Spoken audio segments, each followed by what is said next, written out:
Hello YouTube, it's Manny Reacts back with another video. So we got another video by Mr. Louis CK. Now, you guys already read the title, and let's be honest, when it comes to specific topics such as religion, politics, and race, man, people get all types of bent out of shape. Super sensitive when it comes to those three topics in particular. Now, me personally, my threshold is a little bit longer. You know, when you've had exposure to different people from all over the world, you get used to people talking about certain things, and you understand it's really not that serious. And a lot of people, they're not being malicious. Now, granted, like if it's a comedian or a person, and like let's say they tell all black jokes, or all white jokes, or all Hispanic, or then I'm gonna kind of look at you with the side eye like, okay, why you ain't got no jokes for nobody else, you know? But on average, typically, it's not that serious. So anyway, let's see if I get offended or not. Who knows? Anyway, let's get to the reaction. Remember, take a second, hit that like, subscribe, because we're going to keep them coming, baby. Let's go. Here's a joke. Why did the chicken cross the road? Because there was a black guy walking behind him. And We started off like nervous.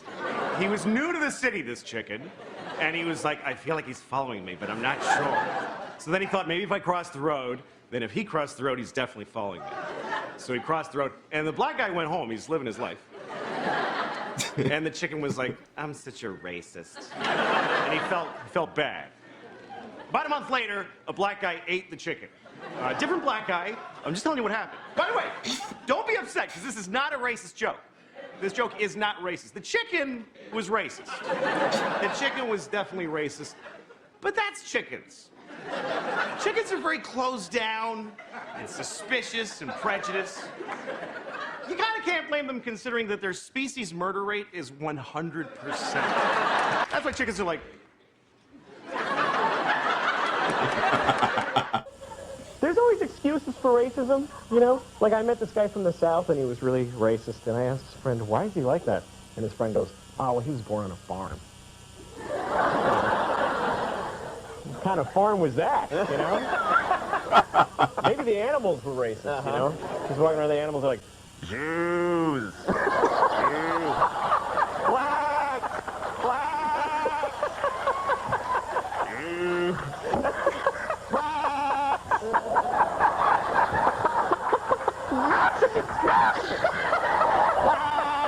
Jews. So I have mild racism. It's benign. It's not aggressive. It's not even negative racism. It's mild racism. I'll give you an example. Okay, like, see, like if I go to a pizza place I've never been to before, and it's run by 4 black women, I'll go like, See, it's very mild. It's extremely mild. Oh, shit. I didn't see that. Oh, excuse me. I didn't see that coming. Racism. I'll notice that. Yeah. You don't usually see that, 4 black women running a pizza place. Unless it's called 4 Black Girls Pizza or something like that. Like, that's the whole point of the place. Wow. Hey, here's some interesting news about the Jew thing. Hey, I do know where the term kike came from, by the way. Ah, derogatory term for Jewish people? Where'd that come from? I do know where that came from. Where? It is when people used to come over on the, you know, in the ships on Ellis Island, a lot of people couldn't write English. So they used to make their mark, and the Jew's mark was a circle. And the circle is called kikel. So that's what they were just shortening it to kike. The guys coming in and say, here's another kike once they've seen the circle. You know where nigger came from originally? There was some black guy being a nigger. So they called him a nigger. Jesus! He was being a real nigger, and somebody said, what a nigger. And that's where it started. It was a feeling. Yeah. Here's another example of mild racism. If I say I'm in a hospital and the doctor comes in to treat me and the doctor's from China or India, I'll think, well, good. Good, more of that. Why not? It's very mild racism. Here's another example. If I'm in a gas station late at night and a young man comes in wearing a hooded sweatshirt, if he's white, I'll think, oh, he's an athlete. If he's black, unless he has a big smile on his face, then I become mildly racist, and this is what I think. I think, that's fine. Everything's fine. Nothing's gonna happen. No, of course I'm fine. Why did I even think that for a second? But people are too afraid of Harlem, you know? Like everybody, when you move to New York, they say, oh, you can't go to Harlem, because as soon as you get there, they kill you. Like, it's just the way. As soon as you arrive, they stab you in the face. You just get murdered, which is stupid. I've been to Harlem, and people there, they have a lot of stuff to do. You know, they're busy. They're not just standing around waiting for lost white people to kill all day. Right. They're right outside the subway entrance going, come on, come on! I just want to say I'm not trying to say that if you're white, you can't complain.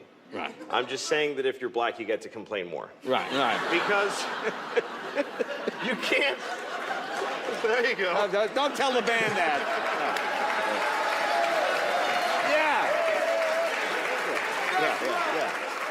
Because you can't, that's right.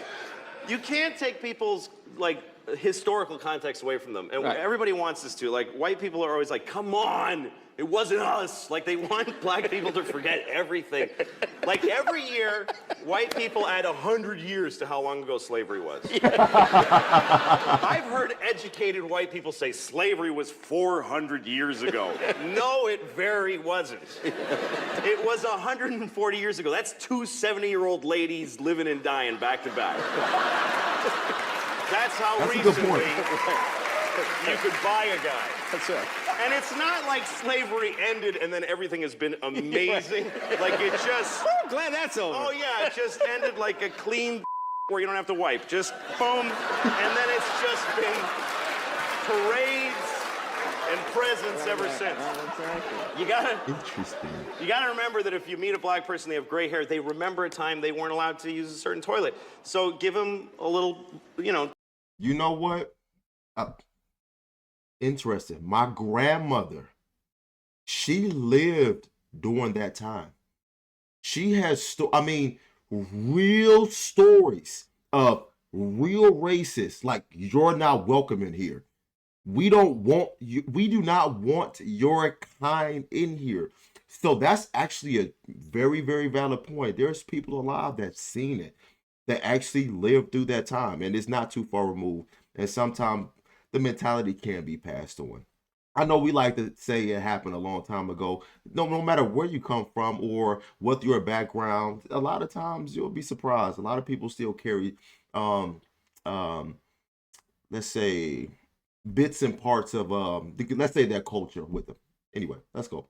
Time to be cranky. And by the way, white people have our own thing that we, stuff that we went through, that hurt us, that we have to cope with. Like when they took our slaves away, that was really... Oh, damn! And we're still... I didn't see that coming. So it's pretty even. so it's even. Yeah. It's even. Come closer. I want... Seriously, because I did a show where they don't applaud when you go on stage. It's called Mo Betta Mondays. That's the name of the show at the Improv, Mo Betta Mondays. It's an all-black audience. And I had done a show called Chocolate Sundays at the Laugh Factory, which is an all-black audience. And they invited me because they thought I was black because of my name, because I directed Pootie Tang, so people sometimes think I'm black. And so they invited me to the show. So I get there, and they go, oh, hi. And I look in the room and I go, oh, hi. And then we kind of stand there trying to decide, and I go, fuck it, hi. And they go, yeah, hi. All right. So I went on, and this is Chocolate Sundays at the Laugh Factory, and it was fucking great. I had a great time because nobody else is trying. They're all up there just acting cool, and I went up there and I tried, and everybody appreciated it. So then, because most comedians don't try. I'm not saying because they were black, but they were all black and unfunny. Every single one of them was black.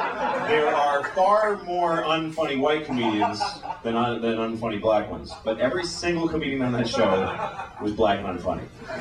Should have been the name of the show, really. But I was white and hilarious. And also, you know, privileged and lucky to be white. It's fucking awesome.